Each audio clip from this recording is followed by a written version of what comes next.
Hello friends, Radhe Radhe, जय श्री कृष्णा। तो आज हम सुनते हैं गुरुवार की कथा। एक समय की बात है, एक नगर में बहुत ही गरीब परिवार रहता था। परिवार में पति पत्नी और उनके छोटे बच्चे थे। घर में धन की बहुत कमी थी, लेकिन पत्नी बहुत धार्मिक और भगवान की भक्त थी। वो हर गुरुवार को सुबह उठकर स्नान करती थी, घर की साफ सफाई करती थी, भगवान विष्णु तथा बृहस्पति देव की पूजा करती थी। एक दिन उसके पति ने कहा, हमारे घर में खाने तक के लिए अनाज नहीं है। तुम हर गुरुवार पूजा करती हो, फिर भी हमारी गरीबी दूर क्यों नहीं होती है?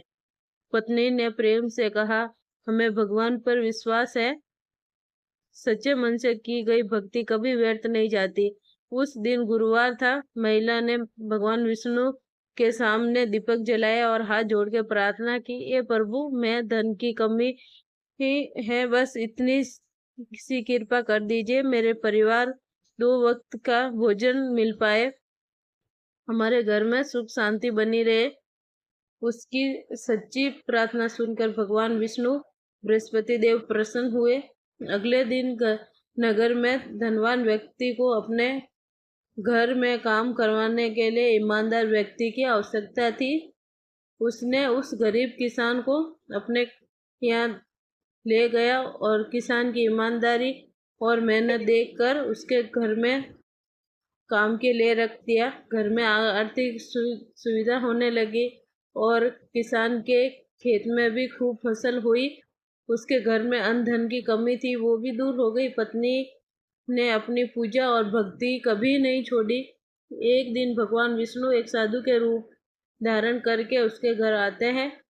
उन्होंने भोजन मांगा। महिला ने घर में थोड़ा सा भोजन था, वो भी साधु को दे दिया। साधु प्रसन्न होकर बोला, बेटी, तुम्हारी श्रद्धा और सेवा से भगवान बहुत प्रसन्न है। तुम्हारे घर में हमेशा धन सुख शांति बनी रहे। ये कहकर साधु चले गए।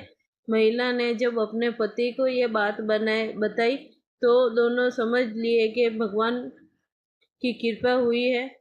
कहा जाता है कि जो गुरुवार के दिन भगवान विष्णु बृहस्पति देव की श्रद्धा पूर्वक कहानी सुनती है, पीले वस्त्र पहनते हैं, पीले फूल अर्पित करते हैं, जरूरतमंदों को भोजन कराते हैं और मन से भगवान का स्मरण करता है, उनके जीवन में सुख शांति समृद्धि का मार्ग खुलता है। इसलिए हमें कभी भी कठिन समय में भगवान पर विश्वास नहीं खोना चाहिए। सच्ची श्रद्धा, सेवा और अच्छे कर्मों का फल हमें अवश्य मिलता है।